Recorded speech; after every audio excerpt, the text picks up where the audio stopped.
Josh George, college football. I'm going to predict the American Conference, or the AAC Conference.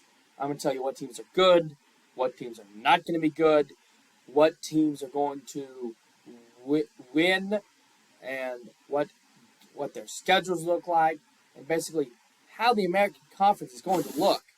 Now, before I get into it, I have this big burning question / idea. What does college football need, and how is all this realignment really affecting everything? When you look at the American, it's one of those conferences that looks different this year, and we know conference realignment is happening in major ways over the next couple seasons. What about a promotion and relegation system where maybe the bottom two teams in the SEC go to the Big 12, and the bottom two teams in the Big 12 go to the American, and the top two teams in the American go to the Big 12, and the top two teams in the Big 12 go to the SEC. Little partnership like that. You could do it with the Big 10, the Mountain West, and the Pac-12 if you wanted to as well.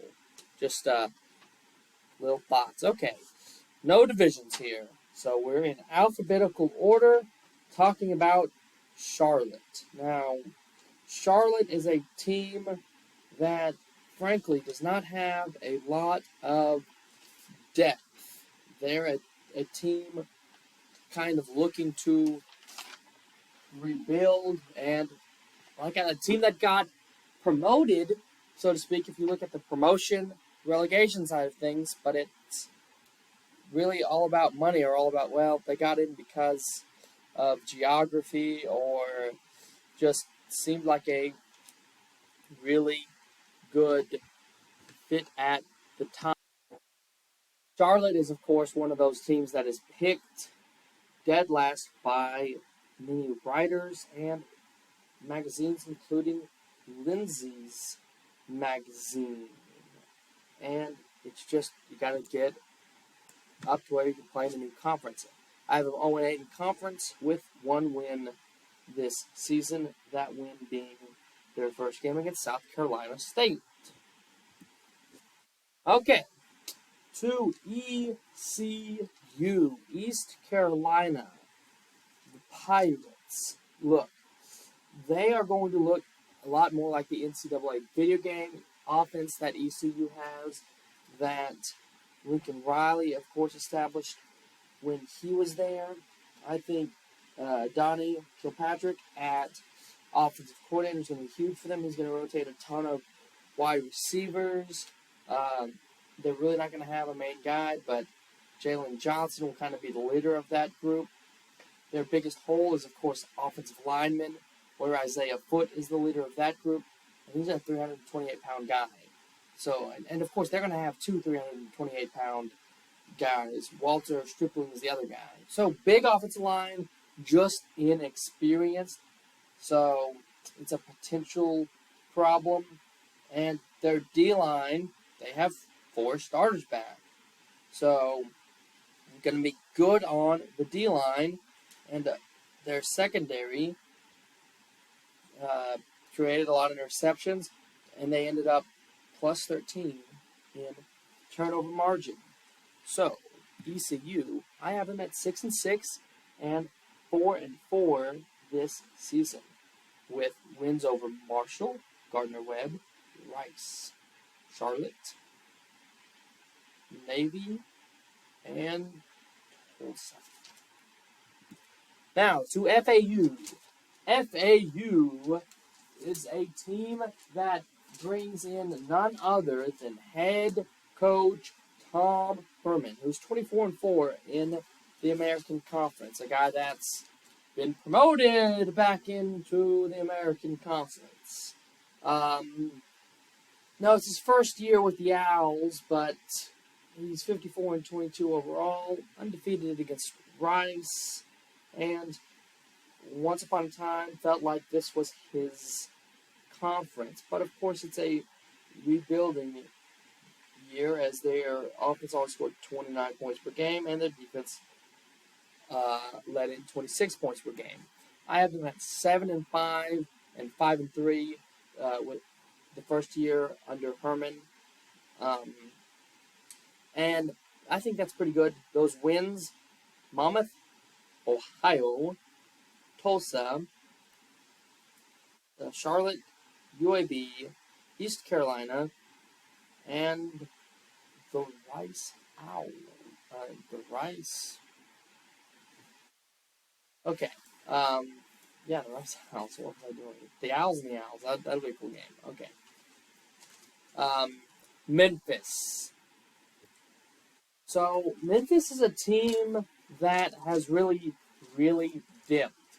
Uh, SD1 Sports, their overall dipped more than it ever had over the last 3 seasons. And it just seems like they're missing pieces, losing guys to the portal, having some kind of serious regression issues. And because of that, I mean, I know Seth Hennigan will be a decent quarterback. I mean, they threw for around 200 and, I mean, he threw for around 250 yards a game. So, great quarterback, you know. And Ryan Silverfield is 21 and 15 in 3 years. This is a get to it year. I have him at 6-6 and 5-3. Those wins being Bethune Cookman, Navy, South Florida, Charlotte, SMU, and Temple. So a run of a bunch of wins at the end if you look at those helmets, and maybe some momentum that they carry over into the bowl season and into next year. Now to Navy. Navy's one of those running teams, but they're a revamp. But they're going to be a little bit revamped, we do know, because they bring in Brian Newberry, and it's his first year as a head coach. And of course, they're going to let Grant Chestnut call this offense. So it's really hard to say if they're going to maintain that top 5 rushing attack that they've had for so many years in a row. And how much are they going to use fullback Daba Forte? And of course, their defense is going to be much improved. PJ Volker, really good coordinator, really good at getting guys in position and playing fundamental football, which is really what a lot of these armed forces are known for. And instead of +3 in turnover margin like they were last year, they'll probably be +10. I have them 5-7 and 4-4. I have those wins being Wagner, South Florida, North Texas, Charlotte, Temple, and then struggling at the end. North Texas, out of the city of Denton, a team that, welcome to the American Conference. They're a team that has had a lot of up and down years. They made it to a bowl game. The last time that they haven't was, of course, 2020, which was the COVID season. But they lost to Boise State in a 32-35 thriller to end the year. And then they bring in Chandler Rogers at quarterback. And how will he do? He's a guy that wants to start instantly. He has 7 starters coming back on offense around him. So, can he lead these new guys? Will he be that major voice in the room? That is, of course, Eric Morris's head coach of North Texas. That is his major concern. And really, that's my major concern, because I think the defense that led to 31 points per game is going to be much improved. You bring back 6 starters and some of the top portal guys that came into the American Conference this year. But if the offense doesn't gel, you don't have a good team. I have them 5-7 and 2-6. Those wins being FIU, Louisiana Tech, Albany Christian, Memphis, and Southern Methodist. Now to the Rice Owls, also known as Food. No, Rice and Mike Bloomberg, he's been there for 5 years. He's 16 and 39. They keep turning along. They keep finding a way to win a couple games every year. They do have JT Daniels at quarterback, by the way. So he's a graduate senior. So he could be a superstar, but will he be a superstar at Rice? That's the big question. I mean, he's a guy that has produced in Division One. He's a guy that a lot of people thought would be or could be, and could be an NFL prospect. But their defense was 128th in the season last year.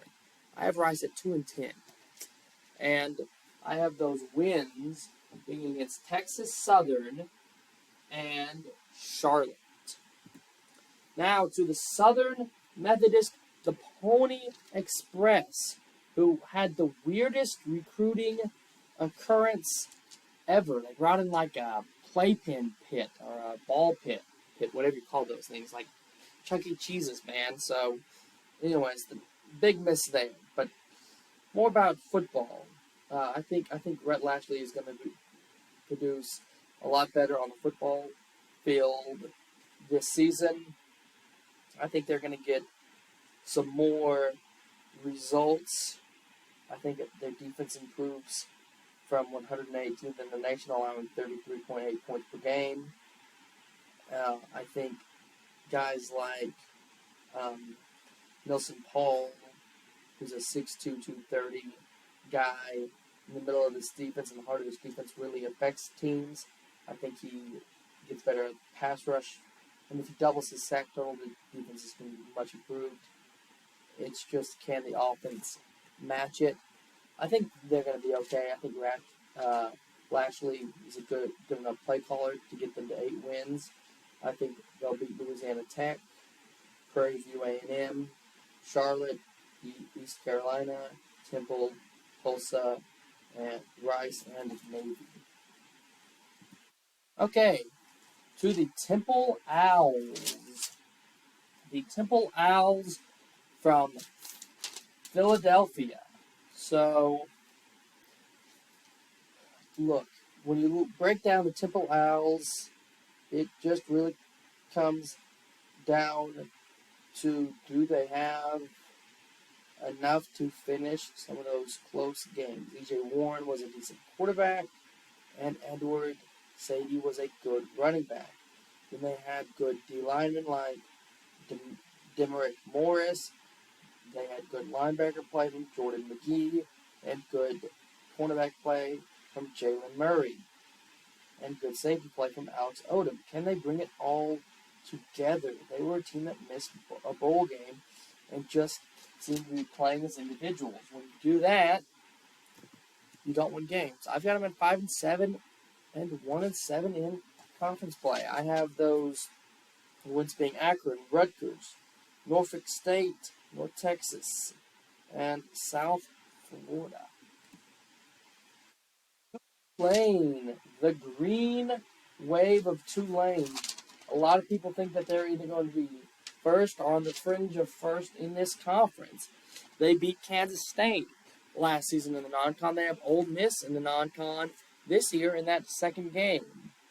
And honestly, they end up playing a really tough schedule. That big game, UTSA at the end of the year, I think, will mean a lot. You've got Michael Pratt back at quarterback, who will be like, if they had a group of 5 Heisman, he'd probably be the group of 5 Heisman winner. There's another idea. But they only have 2 starters back on defense. So there's another stat. But they have a lot of their special teams guys that they used last season. So still going to be good in that category. Going to be good overall. And like I say, when you've got that quarterback that can win the game at the end, it comes in handy. I've got them 10-2 and 8-0 in conference play. Those 2 losses, Ole Miss and at Southern Miss. So, tough games. Now to Tulsa. Look, Tulsa is another team that brought in a new coach in Kevin Wilson.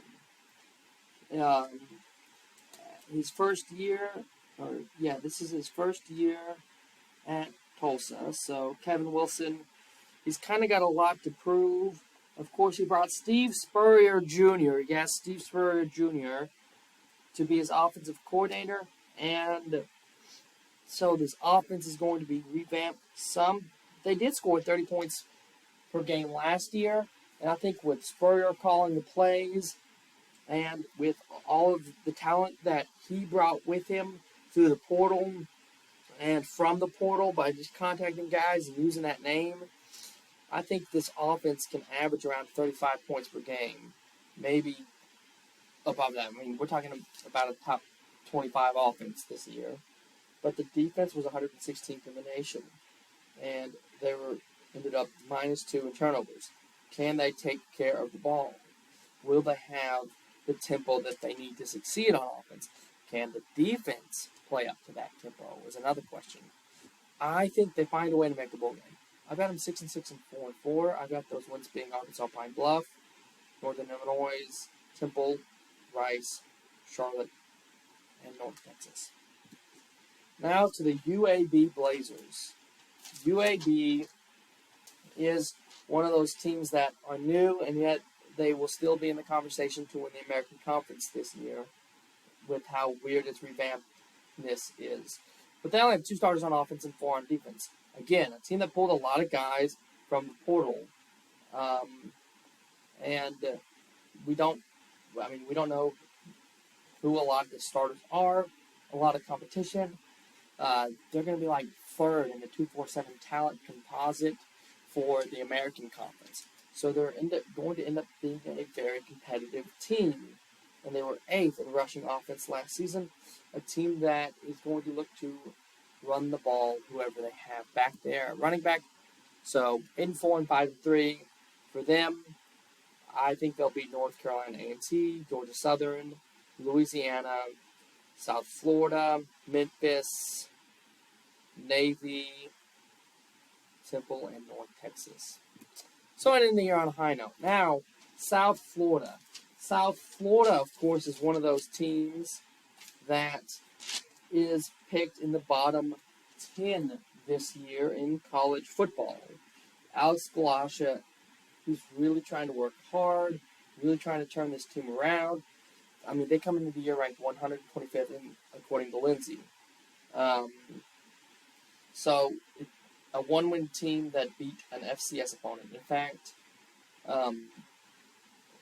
their last 4 wins have all been FCS opponents. 4 of their last 5. So, I think they turn it around. I think they find something, so to speak, and go 4-8 and 3-5, and it's like that sign of life and something that you can use. Hey, let's pull a few guys from the portal, and maybe next year we'll get to a bowl game and be a little bit more competitive in the conference. Those wins being Florida A&M, Rice, FAU, and Charlotte. So, UTSA. So, UTSA is a team that has some questions, but I think that their biggest question is, will their head coach be back next season? Will Coach Jeff Taylor be back next season? He's 30-10 as a head coach and has done really well there.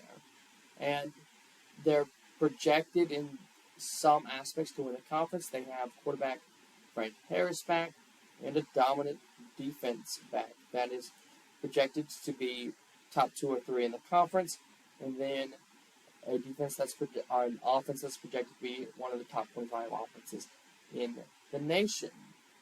And Frank Harris is dual threat, as he had 75 passes and 24 rushes, and even a reception last season. So a superstar there. I have them at 8-4 and 7-1.